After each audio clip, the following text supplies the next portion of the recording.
mungkin syarat yang paling utama itu adalah lu menemukan partner bisnis yang cocok. Partner bisnis itu akan mengakselerate bisnis jauh lebih cepat, lebih maju dibanding ketika kita tidak menemukan bisnis yang cocok atau partner bisnis yang cocok. Kita satu sama lain mungkin tahu secara pribadi, dan bisnis comes later. Jadi bukan bisnis dulu kemudian relationship tadi, tapi relationship tadilah ada, kemudian bisnis comes later. Dan mungkin ketika ngelihat ke sekarang, saya jadi percaya bahwa di bisnis yang kita jalanin sekarang, relationship itu jadi suatu hal yang pondasi, jadi hal yang krusial. Relationship first, then business comes. Person dan bisnis itu kadang-kadang tidak bisa dipisahkan. Betul. Mungkin kita lihat secara bisnisnya bagus, tapi mungkin secara personnya ternyata berbeda, itu akan mempengaruhi juga bisnisnya tadi. Betul. Secara personnya tadi kemudian baik, tapi secara bisnisnya juga tidak baik, ya akan mempengaruhi juga.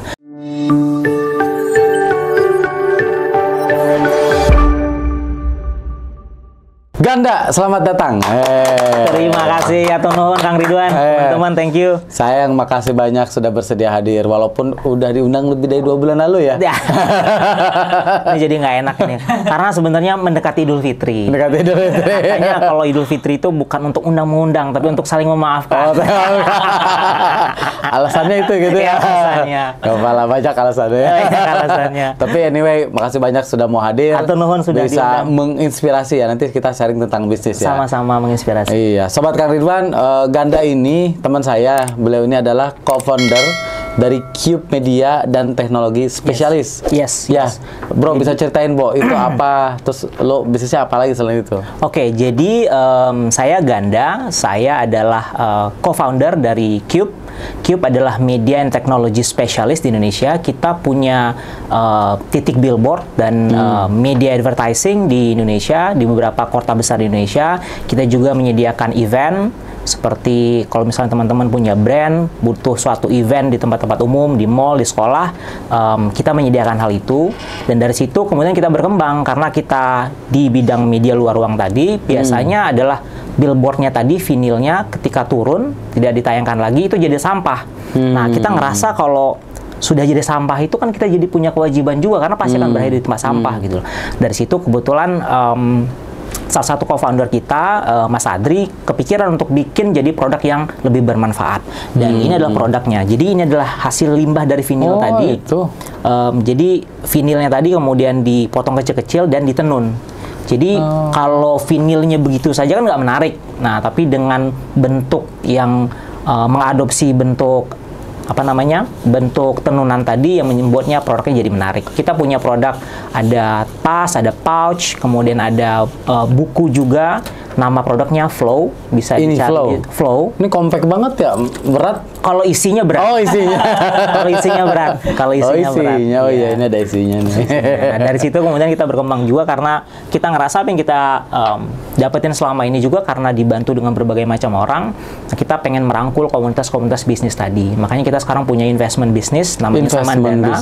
Samandana, which is yang kita bikin podcast juga. Bisa teman-teman cari di YouTube, nanti akan tayang di YouTube juga, tapi selama ini kita tayang di Spotify, namanya Founder Talks by Samandana. Salah satu guestnya adalah, salah satu awal-awal guestnya adalah Kang Ridwan juga. Iya, sebelum mulai ini. Sebelum mulai ini ya, kita selalu menginspirasi lah. Jadi dari situlah kita kemudian dari bisnis media luar ruang, kemudian kita masuk ke event, kemudian masuk ke hasil limbah tadi, kemudian menjadi barang yang lebih produktif, dan akhirnya kita ke investment business. Kira-kira gitu kan, gitu tapi kita lakuin.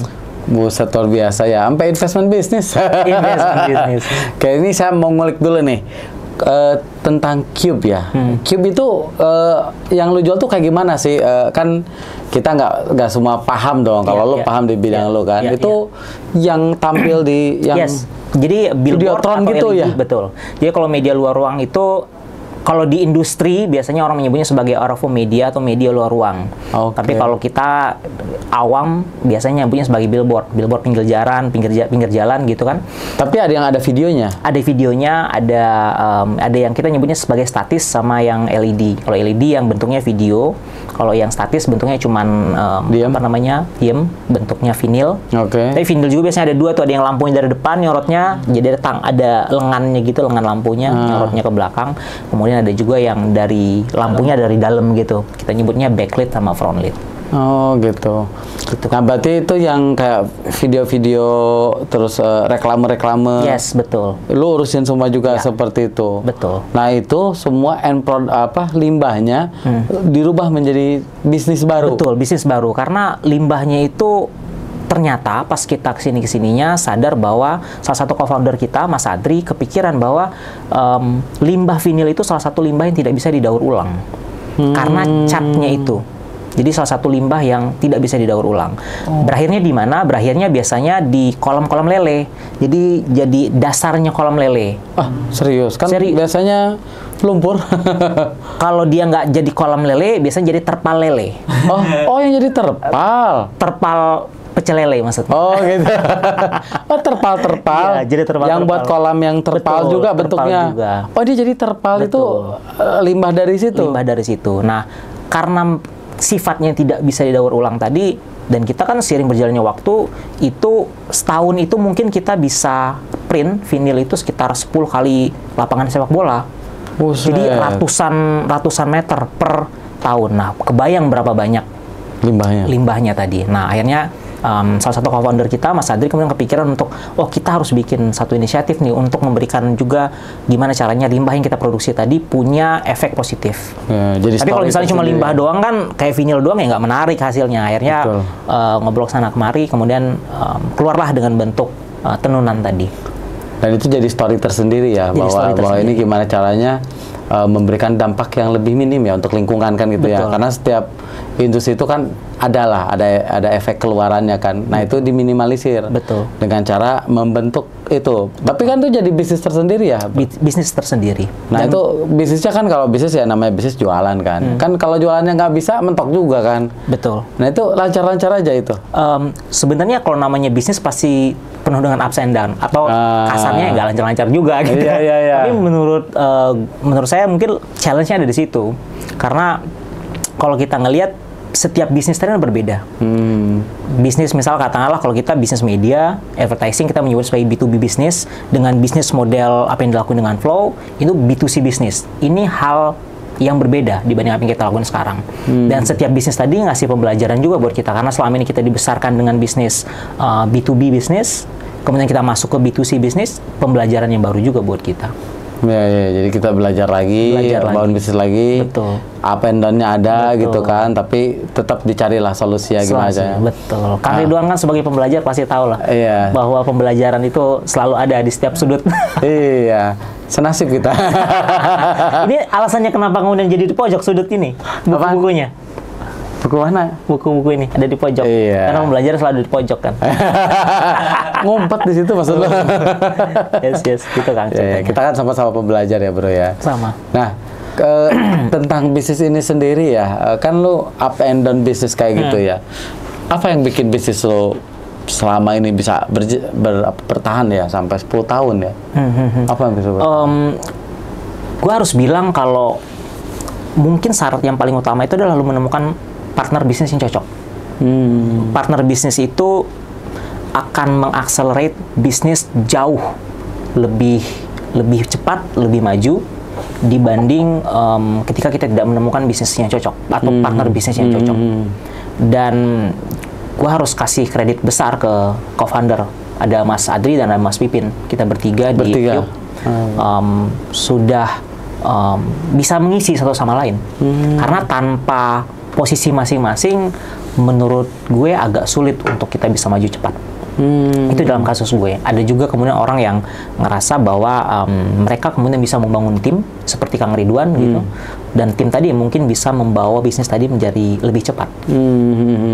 Kalau gue kan sendiri ya, kalau lu kan kolaborasi lah. Kolaborasi, betul. Dan itu yang lu rasa kenapa lu bisa sampai sekarang karena lu collab bertiga kan itu ya. Betul, betul. Nah, sekarang kan ngomongin nyari orang. Nyari orangnya gimana, milih orangnya gimana, itu lu bisa share. Wah. Yang pengalaman lu aja, Ini honestly gue kalau ngomongin orang, gue bukan expert dalam bidang orang.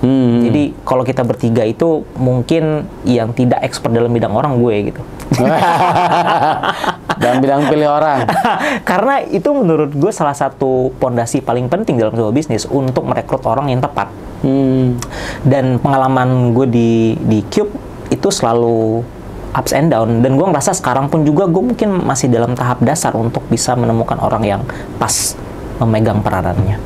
Nah, anggap lu bukan orang yang tepat kan untuk bercerita, untuk memilih orang lah, bukan untuk bercerita ya, untuk memilih orang kan gitu ya, karena lu pikir yang satu lagi lebih jago, mungkin bisa dibilang seperti itu. Tapi kan justru orang hebat itu justru bisa memilih orang yang lebih hebat daripada kita. Berarti kan lu hebat dong dalam hal ini. Nah, lu bisa milih atau bisa berpartner dulu, ceritanya gimana? Apa ketemu nggak sengaja atau gara-gara ngopi doang? Gue sebelum mulai bisnis, gue sempat hampir 6 tahun kerja. Jadi sempat kerja di sebuah multinational business di bidang media agency Indonesia. Jadi kita bertiga kebetulan dalam satu kantor, tapi beda divisi. Jadi ini satu perusahaan sebelumnya. Satu perusahaan, tapi beda divisi kita. Dan dari situ kita sering ngobrol, kemudian dari situlah kemudian terpercik lah ide tentang sebuah bisnis gitu. Tapi kalau dalam kasus gue, lebih ke kita satu sama lain mungkin tahu secara pribadi. Dan bisnis comes later. Jadi bukan bisnis dulu kemudian relationship tadi, tapi relationship tadilah ada, kemudian business comes later.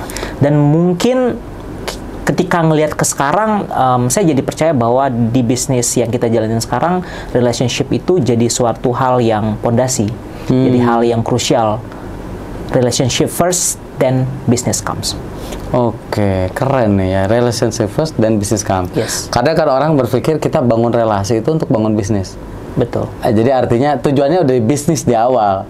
Padahal sebetulnya kita bangun relasi dulu. Nanti dari relasi itu baru terciptalah satu bisnis hasil kreasi bareng kan gitu ya. Mungkin lu jadi teman nongkrong lu, mungkin bisa dibilang jadi satu circle lu. Lama-kelamaan ngobrol.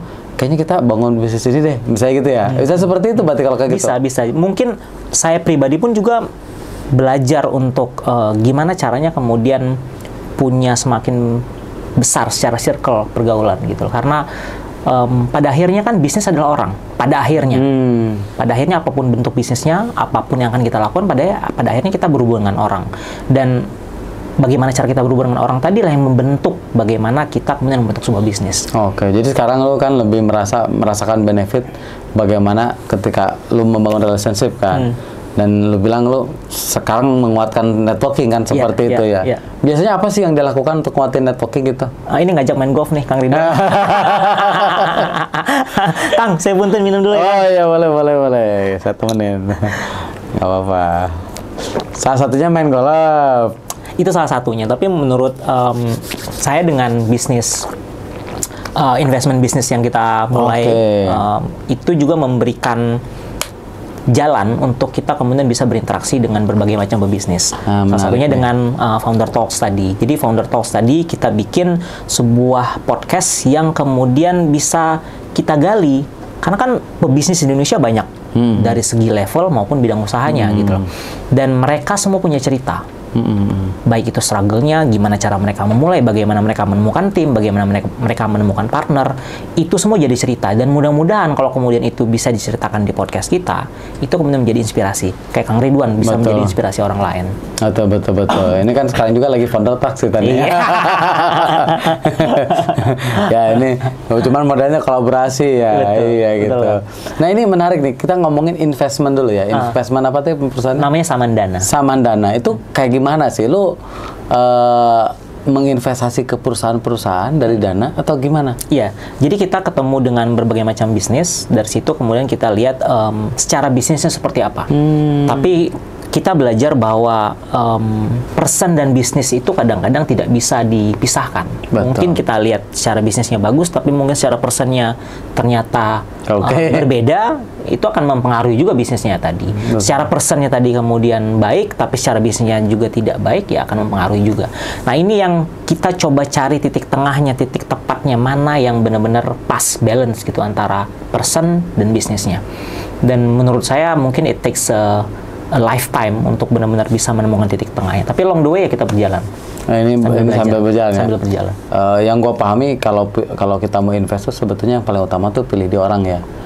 Kalau bisnis, kalau bisnis bagus kan itu sesuatu yang nggak usah diomongin. Kayak lo mau makan, cari makanan enak dong kan itu ya. Tapi investor itu kan lebih ke personnya kan. Betul. Lo memilih orang yang punya attitude bagus, yang mana gue punya uang nih, lo mau invest ke dia. Dia bisa memanfaatkan uang itu dengan baik, dengan amanah lah bisa dibilang seperti itu. Betul. Jadi artinya lu lebih pilih di orang juga ya. Kalau bisnis kan udah jelas pasti dicek dong. Kalau gue lebih pilih balance antara orang dan bisnis. Menurut gue itu jadi hidden gems ya menurut gue ya. Menemukan orang yang pas dan bisnis yang pas. Itu yang the biggest challenge untuk menemukan sebuah bisnis yang tepat. Lu kalau bisnisnya terus orangnya attitude-nya jelek, lu mau ngambil? Berarti nggak balance. Berarti bagus dua-duanya dong? Iya, betul. Oh iya. That's the biggest challenge. Itu yang nggak gampang ya? Betul, that's the biggest challenge. Lu yang masuk Porto, masuk presentasi kan banyak ya, yang lolos nggak banyak berarti kan kalau kayak gitu? Selalu. Pareto lah ya? Pareto. Jadi yang daftar... Pun dari hasil 20% Pareto tadi kan akan keluar lagi 80% lagi. Gitu. Selalu. Nah itu udah ada berarti sekarang yang dicipin berarti beberapa bisnis. Sudah. Dan ini modalnya masih tetap co-founder tadi bertiga tetap masuk. Masih. Berarti dari mulai tadi ya dari apa bisnis lo media teknologi. Ya betul media.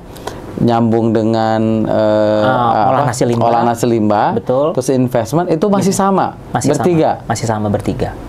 Oh. Itu jadi salah satu role kita, jadi salah satu rule of thumb kita bertiga, bahwa apapun bisnis yang kita lakuin kita masih bertiga. Oh gitu. Nah manajer gimana loh? Manajer bertiga kan ada 3 orang nih, masa 3 terus kita tahu udah mulai bagi-bagi nih in charge? Kesininya kemudian kita mulai bagi badan, ada spesialisasi masing-masing. Jadi siapa yang handle apa, baik itu dari segi apa yang dilakukan maupun secara bisnisnya. Apa yang dilakukan tuh misalnya secara bisnis gitu, misalnya kalau bisnis produk gitu ya, ada salah satu co-founder kita yang dia lebih punya sense itu untuk apa yang menarik buat customer, bagaimana membangun brand. Karena di bisnis B2B yang kita lalui di Cube itu tidak berkaitan dengan membangun brand. Misalnya kayak Kang Ridwan gitu ya, dengan Cake Amornya gitu, itu kan proses membangun brand. Nah itu yang tidak kita pahami ketika kita membangun Cube. Kalau membangun Cube itu lebih ke bagaimana kita membangun service karena B2B bisnis. Nah, salah satu co-founder kita, Mas Adri, beliau punya sense itu untuk bagaimana membangun brand. Jadi kita pasrahkan ke dia untuk bagaimana mengelola sebuah brand. Oke, jadi ini di split-split lah kalau bisnis kan. Nah, lu sekarang bicara bisnis. Ini kan bisnis 10 tahun tuh nggak selamanya mulus ya? Sangat. Itu perjalanannya gimana, bro? Itu lu kok bisa melewati COVID kayak kemarin? Karena COVID gak gampang juga karena orang. Tapi alhamdulillah kita lewat dari COVID kita semua sebagai pribadi, sebagai manusia maksudnya. bisnis. Kan prioritasnya sehat dulu, ya kan? Selamat dulu, sehat, baru bisnis kan? Selamat dulu ya, karena bisa nggak selamat ya. Kalau nggak selamat, karena ada chance-nya untuk nggak selamat kan? Gua kena COVID, lu kena COVID juga? Kena juga. Gua awal-awal saya. Awal-awal, oke. Gua pas Delta, waktu parah-parahnya. Lagi sakitnya keras juga Delta kan saat itu. Parah. Gua lagi kuliah dulu, pas lagi awal-awalnya. Lagi di Prasmul. Oh, Prasmul ya, Prasmul. Teman-teman gua kan dari corporate semua kan, mungkin lebih cepet lah gitu ya. Lebih cepet kenal maksudnya. Pas kenapa gue bilang awal-awal karena belum banyak saat itu. Istri gue bilang kan waktu gue panas, gue udah 2 kali berobat ke dokter gak sembuh-sembuh. Istri gue bilang kok nggak bisa lidah itu nggak bisa merasa. Nah itu. Oh berarti kan COVID. Dulu kan belum ada yang bisa bilang bahwa itu COVID. Iya. Berarti nggak terlalu berat ya simptomnya? Gua berat, istri gua nggak. Dia cuman nggak bisa ngerasa doang. Ya alhamdulillah cuman gua doang yang sakit saat itu. Gitu ya. Kembali bro, itu gimana lu perjalanan bisnis lu bisa survive? Kalau gua ngelihat sebenarnya up and down-nya kayak gimana, terus apa yang lu lakuin? Perjalanan bisnis itu punya fase kalau menurut gua. Fase di awal ketika fase kita ngebangun, challenge-nya akan berbeda ketika kita sudah mulai kelihatan bentuknya. Jadi ketika kita di awal belum ketahuan nih bentuknya seperti apa, challenge-nya berbeda. Kayak kita di awal challenge terbesar kita adalah bagaimana kemudian kita punya modal. That's the biggest challenge. Di awal tuh mikirin modal dulu. Mikirin modal dulu. Gimana caranya kemudian kita punya modal. Lo posisi kan lagi kerja saat itu? Waktu itu gue lagi kerja, kita bertiga lagi kerja semua. Kemudian gue memutuskan untuk kayaknya kalau misalnya waktu itu umur gue 30, gue berpikir umur gue masih 30 nih, gue punya chance untuk kemudian bisa berusaha sendiri. Kalau kemudian gue dedicated 2 atau 3 tahun untuk ngebesarin bisnis ini, which is Cube waktu itu, gue ngerasa gue akan tidak akan pernah menyesal. Karena kalau misalnya amit-amit kemudian ternyata failed bisnisnya, umur gue masih 32-33, di pasaran market gue masih bisa untuk bekerja lagi. Iya, masih laku ya? Masih laku gitu loh. Ini belum uzur katanya. Ini masa uzur nih. Tapi kalau misalnya gue tidak mengambil kesempatan itu, gue ngerasa gue akan rugi. Jadi gue mengajukan diri lah ke teman-teman untuk gue keluar duluan ke Mas Adri, ke Mas Pipin. Dan waktu itu kita sudah sempat mengerjakan beberapa project, dan dari project tadilah kita kemudian punya sedikit uang. Oh jadi lu keluar duluan pertama, lu keluar kerja duluan? Gue pertama keluar. Ngerjain project tuh setelah keluar? Sebelum gue keluar, gue ngerjain beberapa project. Iseng dulu lah, nyoba-nyoba dulu. Beberapa project, kemudian gue ngeliat gue harus keluar nih. Kalau enggak, ya itu tadi gue bilang. Secara pribadi, gue ngerasa gue harus mendedikasikan waktu gue, mumpung gue masih umur 30 tahun. Dan secara bisnis, gue ngeliat kalau kemudian tidak ada yang fokus di situ, maka bisnisnya gue yakin nggak akan kemana-mana juga. Jadi gue minta izin ke teman-teman, ke co-founder yang lain, dan alhamdulillahnya mereka oke dengan hal itu. Akhirnya gue keluar.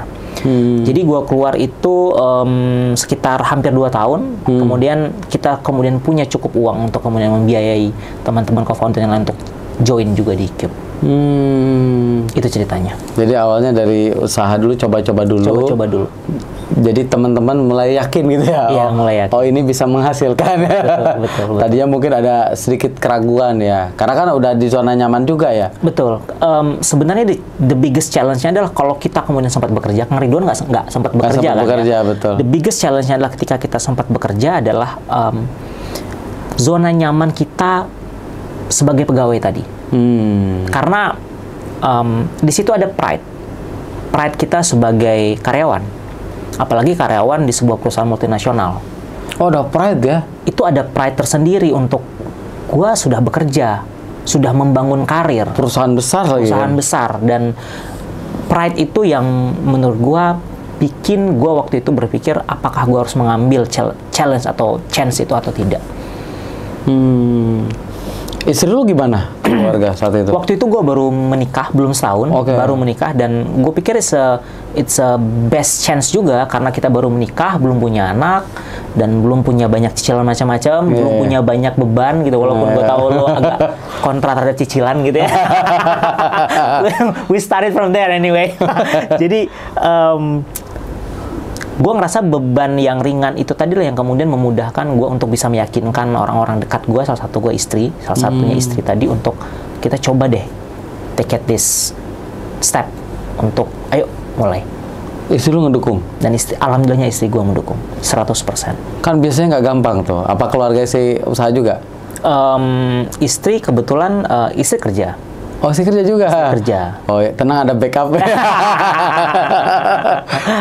Yang setahu gua ya, ini kan kadang kita keluar dari zona nyaman tuh gak gampang ya. Artinya kan lu perlu punya skenario lain dong. Seandainya lu punya usaha, mencoba sesuatu yang baru nggak berhasil, apa yang mau lu lakuin kan itu perlu dipertimbangkan juga kan. Makanya mungkin istri cadangan pertama aman ya.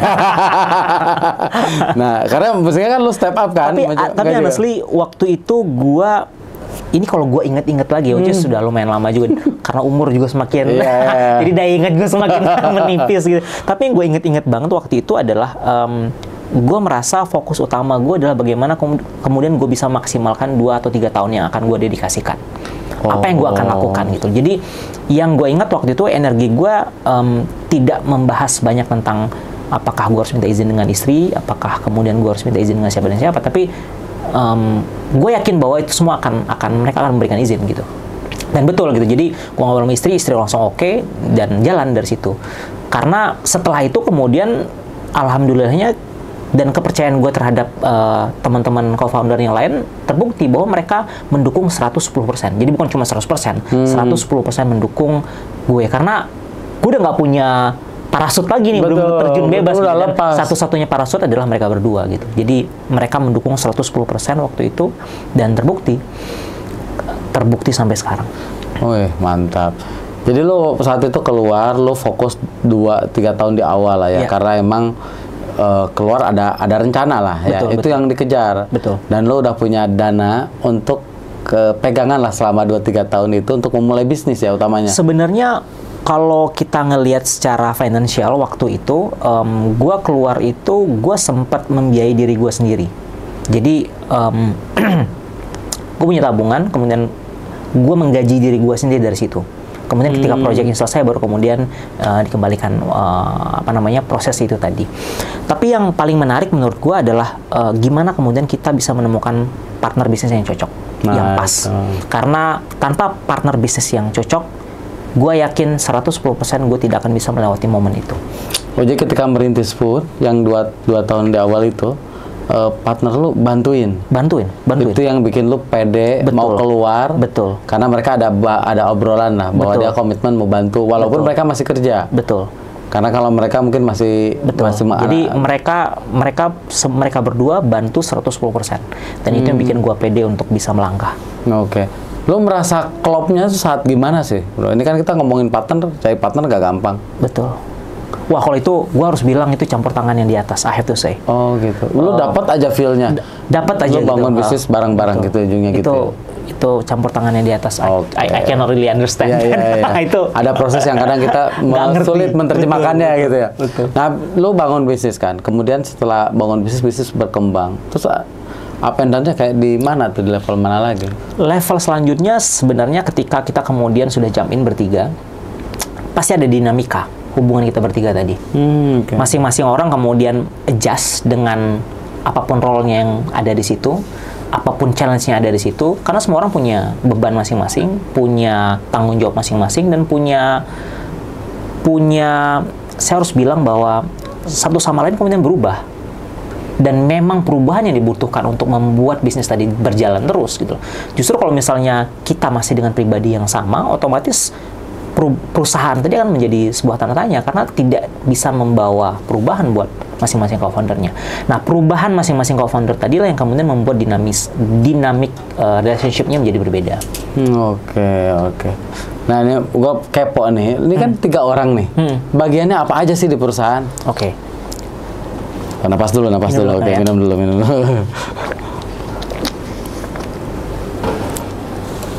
Oke. Kan harus ada pembagian peran. Kalau nggak nanti berebut kan. Betul. Atau ribut lah. Ini yang kita pelajari later in life. Jadi awalnya itu kita selalu punya persepsi bahwa kita ngerjain project barengan. Oh, setiap project barengan. Ternyata it's big wrong. Karena kemudian orang tidak punya tanggung jawabnya masing-masing, tidak tahu harus melakukan apa. Satu sama lain jadi kasarnya jadi, ya kan gua harus ngelakuin ini. Jadi saling membandingkan, jadi saling berebut harus melakukan apa gitu kan. Di awal-awal it works, bahwa kita jadi ngerasa bersama gitu, barengan gitu. Tapi kemudian seiring berjalannya waktu kita ngelihat bahwa masing-masing punya spesialisasi masing-masing yang mereka kuat di areanya tadi. Nah, kemudian kita ngelihat bahwa akhirnya kita membagilah peran masing-masing tadi sesuai dengan kelebihannya masing-masing. Makanya tadi di awal gue cerita bahwa ketika kita punya partner bisnis tadi, itu akan mengisi kekurangan dari kemampuan kita sendiri. Terus sendiri sebagai apa di sana? Gua mostly kalau sekarang gua handle bagian finance. Finance. Wah, angka semua berarti. Finance. Gua handle bagian finance dan sekarang bagian investmentnya. Jadi finance dan investmentnya. Iya. Karena strategic decision itu kan berdasarkan financial data kan. Jadi kita nggak bisa mengambil keputusan tanpa data kan, ya kan? Yeah. Jadi orang finance penting banget di perusahaan kan. Jadi lu ngedalamin soal keuangan, makanya larinya ke investment gitu larinya. Nah ini ketika ada perusahaan mau masuk, hitungannya udah dapat nih, BP-nya berapa lama, lo invest BP berapa lama, returnnya berapa lama, bicara hitungan jangka panjangnya seperti apa, itu ada ya seperti itu. Oke. Berarti tim yang sebagai CEO juga ada berarti ya? Ada. Satu lagi sebagai apa? Jadi kalau kita ngelihatnya, gue fokusnya sebagai finance, kemudian ada Mas Pipin yang fokusnya sebagai sales. Oh, CMO? Enggak. Kita nggak brand seperti itu. Enggak, karena kita bukan brand building tadi. Kemudian ada Mas Adri lebih ke sistem, building the system dan building new product tadi. Oke, jadi emang kalau bicara bisnis sih product and services ya. Iya. Nah itu yang dibangun. Ya, jadi ada Mas Pipin, beliau yang fokus untuk membangun bisnis, building relationship, kemudian building sales, kemudian ada Mas Adri yang fokusnya ke, kita menyebutnya sebagai sistem, bagaimana kemudian kita membangun perusahaan tadi, kemudian building new product, dan gue lebih fokus di finance dan investment. Oke. Nah, lo mau upgrade diri lo gimana sih? Ini sebenarnya konsep yang baru gue temuin mungkin sekitar 2019 kali ya. 2019. Ada namanya growth mindset. Mungkin lo udah paham sama growth mindset. Tapi growth mindset tadi yang kemudian merubah cara gue berpikir tentang bagaimana kita terus berinovasi terhadap diri kita sendiri. Dulu gue menganggap diri gue kalau udah begitu ya sudah selesai. Kalau kita sudah begitu ya sudah selesai. Kalau kita biasanya A ya udah selesai gitu loh. Fix mindset itu. Fix mindset gitu. Jadi ketika kemudian gue menemukan tentang growth mindset tadi, gue kemudian lihat oke, ternyata bisa. Dan ada banyak hal yang kemudian gue adopsi untuk bisa menjadi lebih baik. Karena kan harusnya kita lebih baik ya Kang ya. Harusnya betul. lebih baik. Idealnya seperti itu. Jadi itu yang kita terus pursue. Nah, lo sendiri kan tadi memahami tentang growth mindset. Terus apa yang lo lakukan secara detail? Apa lo sering melakukan belajar buku?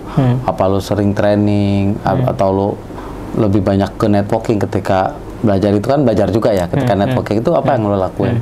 Yang gue lakuin sebenarnya gue kemudian merubah bagaimana cara gue membangun habit. Oke. Karena habit itu hal paling mendasar menurut gue yang gue harus rubah ketika gue mengadopsi growth mindset tadi. Jadi habit, gue dulu susah banget bangun pagi tadilah yang kemudian gue coba untuk terapin secara reguler. Gue dulu suka untuk journaling, untuk nulis. Zaman dulu kan istilahnya diary ya. Tapi kemudian kesini-kesini gue tidak pernah melakukan itu lagi. Nah itu yang kemudian gue coba untuk melakukannya secara daily. Gue kemudian mencoba juga meditasi. Secara daily juga, kemudian gue mencoba untuk olahraga, mencoba untuk makan sehat, mencoba untuk berpikir dan mengolah apa istilahnya, mungkin lebih ke mensortir apa yang harus kita pikirkan. Karena selama ini mungkin kita tidak pernah sadar apa yang kita pikirkan itu harusnya kita punya kontrol terhadap apa yang ada dalam kepala kita. Itu sangat-sangat sulit untuk mengontrol apa yang ada dalam kepala kita, tapi sedikit demi sedikit harus dibangun bentuk disiplinnya. Oke, lo blocking time nggak sih? Misalnya gue dari pagi nih, gue journaling, gue meditasi, gue olahraga, lo fokus ke big rock lo kayak gitu. Itu di blok waktu lo? Blok. Gue biasanya ngeblok itu dari pagi karena gue ngerasa hal-hal paling sulit yang akan gue lakuin, yang terutama untuk mengasah disiplin tadi kayak bangun pagi, kemudian olahraga, journaling, itu gue taruh semua di pagi. Sehingga kalau udah siang, udah malam tuh energinya kan semakin lama semakin sedikit. Nah itu yang semakin sulit untuk kita melakukan hal-hal yang sulit tadi. Berarti lu orang pagi ya? Gua orang pagi. Sama. Sama ya. Ada kan kalau tipe-tipe orang tuh ada yang memang dia merasa lebih produktif di malam hari. Iya. Ya kan? Saya dulu kayak gitu Kang orangnya kan. Saya dulu waktu kerja ngerasa saya produktif pada malam hari. Oh gitu. Makanya saya nggak pernah bisa bangun pagi. Oh makanya gitu. Nah, mungkin sering berjalannya waktu, alias bertambah umur, kemudian kayak kok ini nggak visible lagi nih. Karena kalau malam capek ya. Kadang kalau lagi larut sampai larut banget juga gitu kan. Saya berusaha malam maksimal banget tidur jam 11. Karena buat ngejar bangun pagi. Karena kalau misalnya tidur udah jam 1, jam 2 gitu, ngejar bangun pagi itu sangat-sangat sulit. Jadi saya usahain banget maksimal jam 11. Iya, sama. Dulu saya tidur jam 12, jam 1, bro. Sekarang jam 11, maksimal. 12 lah maksimal. Tapi 4:30 udah bangun, sama blocking time juga. Bahkan gue lagi menjalani habit baru, berendam di air es. Oh, pagi-pagi? Pagi-pagi. Oh, katanya bagus tuh. Yang Wim Hof Method itu. Ya, Wim Hof Method. Ya, itu jalanin. Wah, udah berapa lama? Udah 3 bulan, 4 bulan. 3 bulan, 4 bulan. Apa efeknya? Kalau dari ininya sih lebih ke kesehatan, terus meredakan, mengeluarkan hormon-hormon positif lah ya gitu. Oh, hormon apa contohnya? Gua nggak hafal detailnya, tapi dia mengeluarkan hormon-hormon yang merilekskan pikiran kita kayak gitu, hormon kesenangan juga. Terus brown fat juga kan dibentuk lebih banyak ya, lebih bagus gitu. Itu tapi kan yang lu pribadi rasain setelah lu ngelakuin ice bath istilahnya? Ya kalau beres dari ice bath seger ya, enak, nyaman. Walaupun cuma 3 menit kok, nggak lama. Oh, jadi sebentar set gitu aja? Iya, berendam. Berendam 3 menit. Nah, berendam bukan di banjir, berendam. Oh, 3 menit berendam? Iya, di 8 sampai 10 derajat. Wow. Iya, dingin. Oh. Itu pagi-pagi sebelum gua olahraga itu gitu. Selalu? Sekarang lagi dirajinin lagi. Kan sempat up and down juga ya, kayak gitu kan, gitu. Ada up and down-nya. Tapi kalau lu ngerasa apa yang bikin orang kemudian harus nyoba ice bath? Ini kok jadi gue yang ditanya? Enggak, karena ini menarik. Gue sempet beberapa kali lah tahu ya tentang banyak tentang kesehatan juga ada kok. Bicara sehat, bicara ada data penelitiannya deh yang dia bercerita tentang banyaknya manfaat ice bath. Lo kalau searching di TikTok, di YouTube banyak itu cerita tentang ice bath gitu, ya? Manfaatnya. Kalau memang dilakukan rutin, pola makan yang bagus, olahraga juga, ada yang nggak sakit-sakit gitu.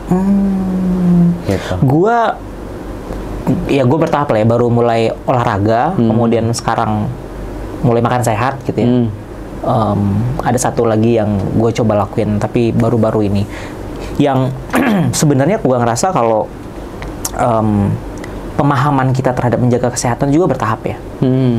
Kayak mungkin lu sudah lama melakukan gym, sudah lama melakukan exercise gitu, jadi pemahaman lu terhadap bagaimana menjaga kesehatan juga jauh lebih dalam gitu. Karena hal-hal kayak gitu kan hal-hal yang jarang dilakuin orang, kayak ice bath gitu. Iya, gua kan berpikirnya dulu ya, kalau dulu pengen turun berat badan, kalau sekarang berpikirnya lebih ke gimana caranya gua sehat nanti di umur tertentu kan gitu. Jadi betul, kita nggak sakit-sakitan. Kan investasi masa depan tuh bukan nanti pas mau sakit. Betul. Investasi itu ketika sehat. Sekarang, kan? Betul. Iya. Betul. Jadi berinvestasilah dulu. Harusnya investasi dimulai kemarin gitu. Iya. Makanya investasinya di. Oke, bro, lanjut, bro. Yes. Nah, ini lo titik terendah lo dalam berkarir ya. Terutama di usaha. Pada saat apa dan apa yang lo lakukan saat itu? The biggest happening, the biggest event yang kejadian di kita itu adalah 2020. 2020 itu semua orang, momen yang enggak semua orang ya.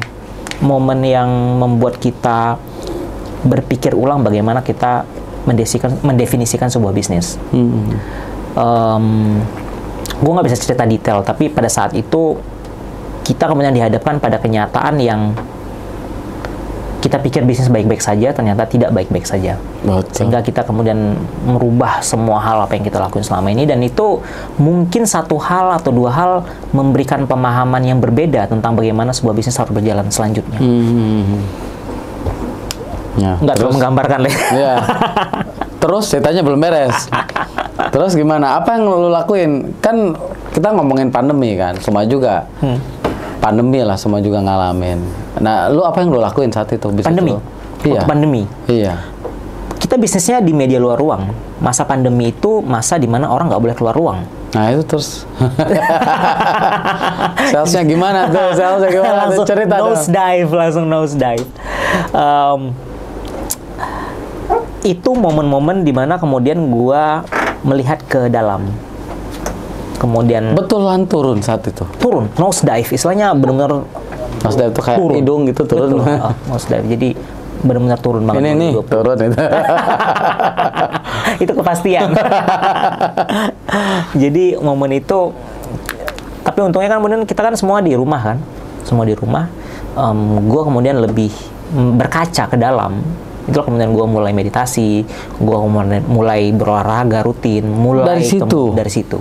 Jadi sebelumnya lu nggak aware dengan kayak gituan? Gue nggak aware. Jadi sampai dengan 2020 itu bisnis itu gue ngelihat sebagai bisnis, sebagai angka, sebagai apa yang bisa dilakukan, bagaimana melakukannya, sebatas itu. Jadi lu di bisnis nggak diapa-apain atau memang lu fokus ke pribadi aja saat itu? Yang mana? Yang lagi 2020. down ya, lagi omset turun gitu. Apa ada yang lu lakuin saat itu? Secara bisnis? 2021 kita memulai sebuah bisnis, kita jalan ke NTT, jadi kita 2021 kemudian kita mulai sebuah bisnis. Jadi saat pandemi, lu memulai bisnis? Yes.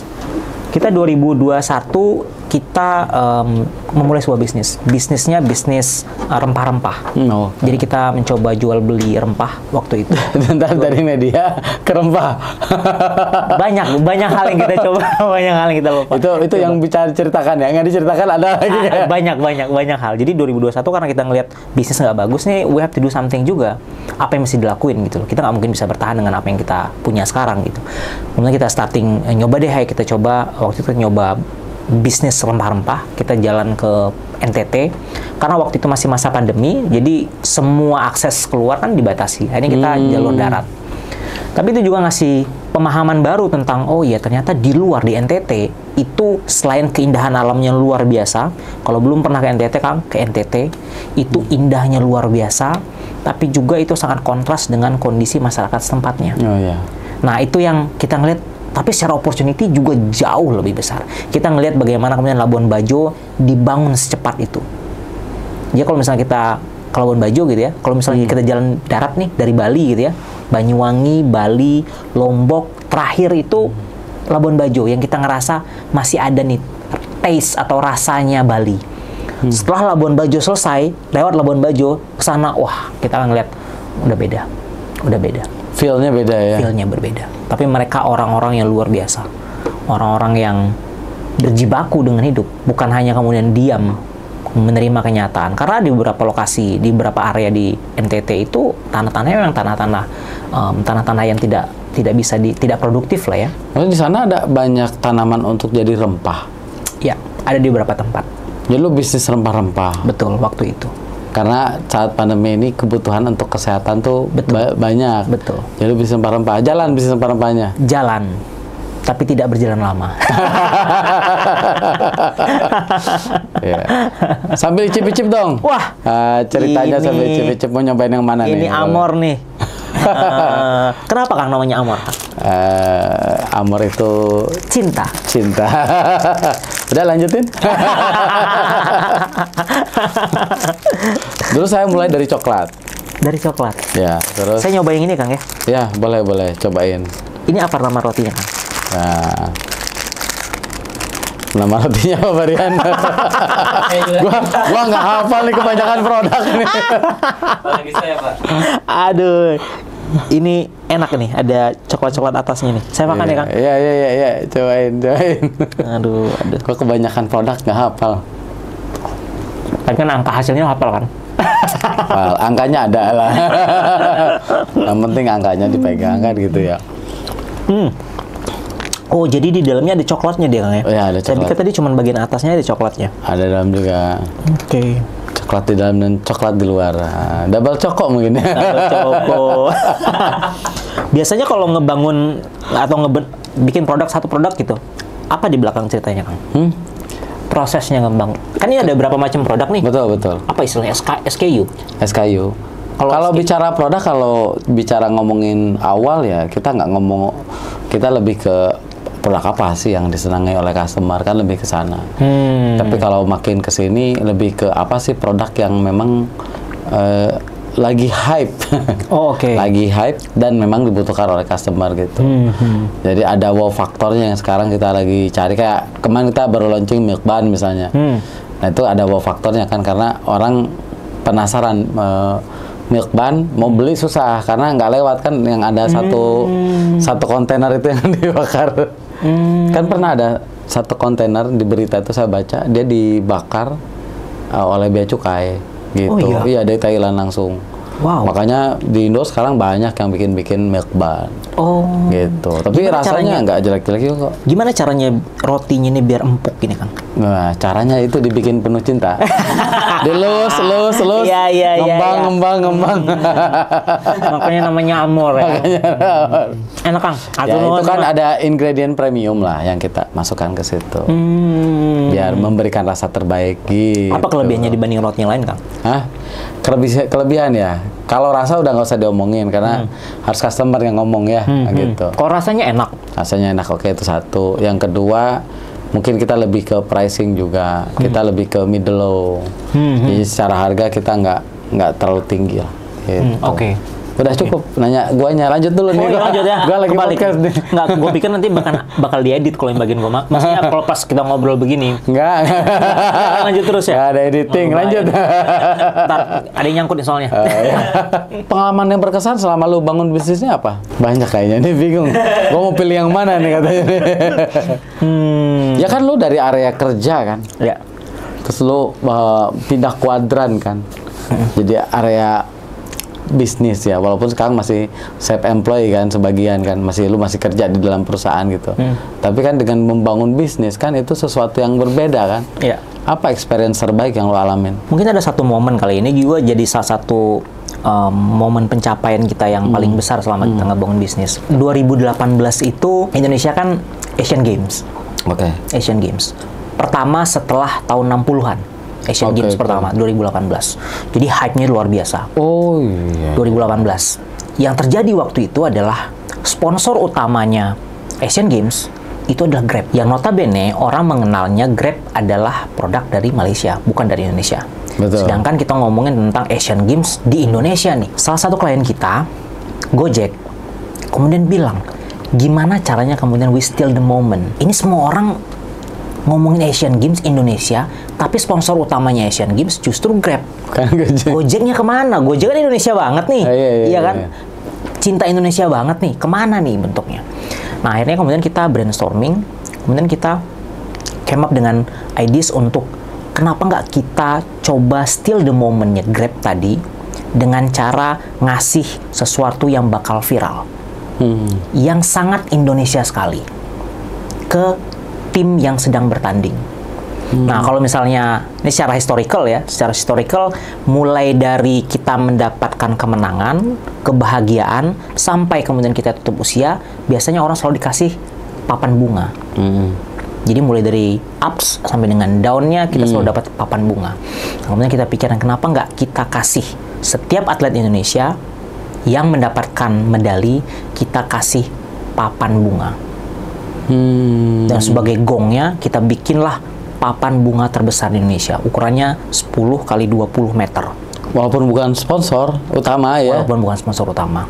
Dan karena memang ada area di GBK Senayan itu yang tidak membolehkan selain sponsor untuk beriklan di area itu, kita carilah titik yang paling mendekati area tersebut.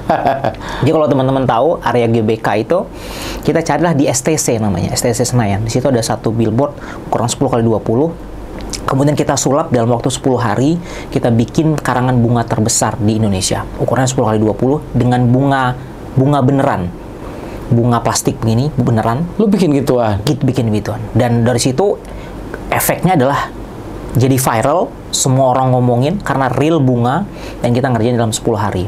Efeknya ke kita nggak tidur 10 hari juga. Tapi dari situ itu ngasih momentum karena ide untuk membangun karangan bunga, papan bunga tadi dalam sebuah billboard itu simple idea, tapi dalam sisi eksekusinya apa yang mesti dilakuin? Itu challenge terbesar kita, apa yang mesti dilakuin? Gimana cara ngelakuinnya? Apalagi dalam waktu 10 hari. Nah, itulah yang sebenarnya momen-momen yang kita ngerasa saya pribadi ngerasa magic happens when we are doing same together. Karena misal saya punya perspektif tertentu, B punya perspektif tertentu, C punya perspektif tertentu, tapi ketika kita berkolaborasi itu kemudian ngasih the magic happens tadi. Jadi dari situlah kemudian kita mendapatkan satu penghargaan, namanya penghargaan Citra Pariwara. Citra Pariwara tadi adalah salah satu penghargaan tertinggi untuk insan periklanan. Citra Pariwara lu dapat itu? Citra Pariwara, betul. Kita dapat di 2018 waktu itu. Dan itu yang memberikan kita efek jangka panjang. Kemudian orang mengenal Cube sebagai media luar ruang spesialis di situ. Oh, jadi ada titik di mana bisnis lu dikenal orang. Betul. Ya? Karena kalau istilahnya itu guerrilla marketing ya, betul. ibaratnya kan dengan melakukan satu kegiatan marketing yang modalnya bisa dibilang nggak gede lah. Betul. Dibanding Grab ya. Waktu itu gede, Pak. Tapi dibanding Grab. Oh iya, betul. Kita ngomongin tetap itu kan bicara besar untuk ngomongin corporate kan nggak sebesar Grab kan. Betul. Waktu itu kita sebenarnya justru rugi, Pak. Jadi kita ngejalanin campaign itu justru lu yang rugi maksudnya? Kita rugi. Jual rugi gitu? Jual rugi. Nggak apa-apa lah, nanti dapat penghargaan. Jual rugi kan di momen itu. Di momen itu. Itu anggap kan aja. Secara bisnis kan harus jangka panjang. Iya, lu anggap aja ngasih diskon kan gitu. Udah diskon customer trust. Lanjutkan Lanjut, gitu. betul. Oke bro, terakhir. Yes. Minta tips dong dari lu buat pebisnis yang lagi merintis usahanya atau yang udah jalan juga supaya mereka bisa sustainable dalam 10 tahun kayak bisnis lu sekarang. Mudah-mudahan sustainable seterusnya. Ya. Karena itu semua yang jadi tujuan kita semua kan. Mungkin dari gue kalau orang belum memulai bisnis, mulai. Semakin cepat kita memulai akan semakin baik. Okay. Karena setiap periode waktu umur kita tadi, ketika kita melakukan hal yang berbeda, itu akan memberikan efek yang jangka panjang buat kita. Semakin cepat kita memulai, pengalamannya akan semakin kaya, impact-nya ke kita akan semakin jauh. Ya bayangkan kalau misalnya gue, dalam kasus gue, umur 30 mulai bisnis, impact-nya di umur 30, 40, 50. Tapi kalau misalnya gue mulai bisnis tadi di umur 20 tahun, maka di umur 30-an tahun gue sudah memiliki impact terhadap apa yang gue lakukan di umur 20. Jadi semakin cepat kita memulai bisnis, akan semakin lama, semakin panjang dampaknya buat kita. Oke. Jadi mulai aja dulu, lebih cepat lebih baik. Gitu. Oke, mantap. Ya, thank you bro ya. Gue yang thank you. Udah sharing-sharing di sini, mudah-mudahan menginspirasi sobat Kang Ridwan di rumah. Mudah-mudahan sama-sama menginspirasi. Oke, thank you bro. Thank you.